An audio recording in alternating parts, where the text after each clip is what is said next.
The morning sun spilled across the chrome edges of Maplewood Diner, a place where the smell of butter and syrup usually promised warmth and comfort. But on this particular day, the light couldn't erase the darkness that crept into the hearts of a few cruel boys. At a booth near the window sat a girl in a wheelchair, her plate of pancakes resting in front of her like a fragile shield against the world. Her name was Clara, and though her face carried the quiet strength of someone who had endured much, her trembling hands betrayed her unease. The boys at the next booth didn't just laugh at her. They crossed a line that should never be crossed. One of them slapped the plate from her lap, sending the food crashing to the tiled floor, and another pushed her wheelchair back with a mocking shove. The diner froze. The laughter of the bullies rang louder than the clatter of falling plates. Clara's eyes welled with tears.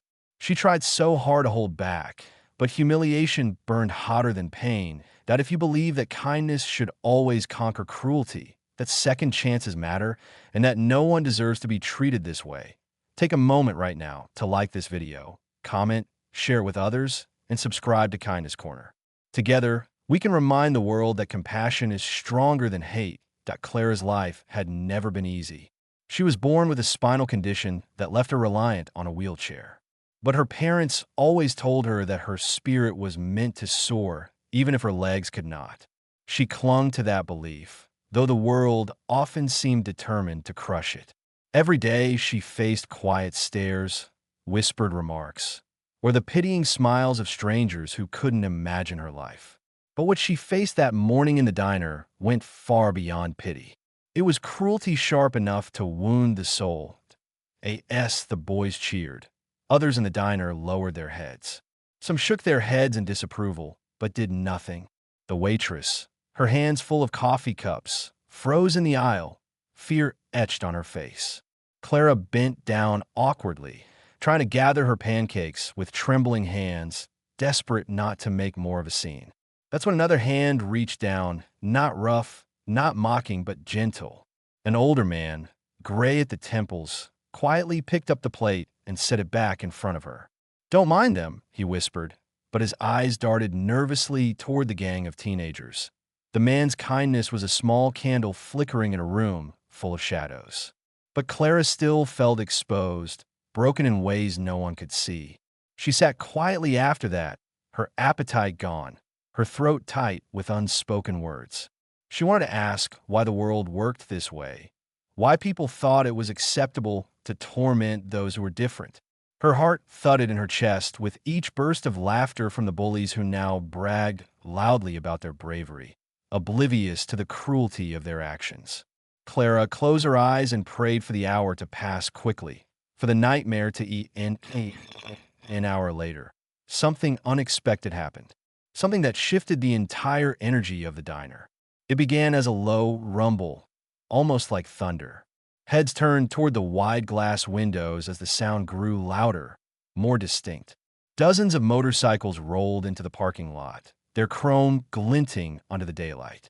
The sight alone was enough to make conversations hush and forks freeze in midair. The unmistakable insignia of the Hells Angels was emblazoned on their leather jackets as they parked in a perfect line, engines growling like an approaching storm. The bullies, who just moments ago carried themselves with arrogance, suddenly grew restless. Their smirks faltered. Everyone knew the reputation of the Hells Angels, fierce, fearless, and unafraid to stand their ground. When the door of the diner swung open, the bell jingled softly, but the silence that followed was louder than anything. A towering man with a beard and steel-hard eyes walked in, his vest heavy with patches. Behind him came another, and then another, until the diner felt smaller, its air charged with tension. Clara's eyes widened, her pulse racing with both fear and wonder. The man at the front scanned the room, his gaze sharp as it swept over the bullies. Then his eyes softened when they landed on Clara. It was as though he understood everything without a single word being spoken. He stepped closer, his boots heavy on the tiled floor, and knelt beside her. For the first time since that morning, Clara didn't feel small. She felt seen, protected.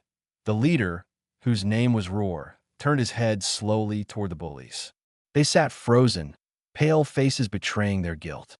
No one dared laugh now. Roar's voice was low, steady, but powerful enough to cut through the silence. Though Clara couldn't hear his exact words, she saw the shame wash over the bullies' faces as their bravado melted away. One by one, they slid out of the booth and stumbled toward the exit, heads lowered, avoiding every gaze. They didn't dare meet Clara's eyes again. Outside, the motorcycles formed a wall of steel and leather, ensuring the boys' humiliation was complete before they fled. But Roar didn't stop there. He called over the waitress, placed a large bill on the table, and told her to bring Clara anything she wanted. Pancakes, milkshake, pie, the whole menu if she liked. He told her she was stronger than any of the cowards who had tried to break her spirit. Then, in a gesture no one in that diner would ever forget, he removed his own leather vest, draped it gently across Clara's shoulders, and told her she was now family. Tears streamed down Clara's face.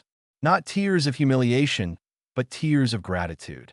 In that single hour, her life had shifted. What began as a morning of pain became a moment of profound transformation. She realized kindness can come from unexpected places and that sometimes the fiercest-looking people carried the softest hearts. The diner erupted in quiet applause, some patrons wiping tears from their eyes. The waitress hugged Clara, promising her that she'd never again sit in that diner feeling invisible. For the first time in a long time, Clara felt a surge of hope. She realized that though cruelty existed, so did courage. And sometimes strangers could step in to rewrite the ending of your story. If this story has touched your heart and reminded you that kindness can rise even in the most unlikely of places, please take a moment to like this video, share with friends, subscribe to Kindness Corner, and leave a comment below. Your support helps us continue spreading stories that inspire and heal. Before we end, I have one special request. Comment below what you would have done if you were in that diner that day. Would you have stood up for Clara? Your words might inspire someone else to act with courage when the moment comes.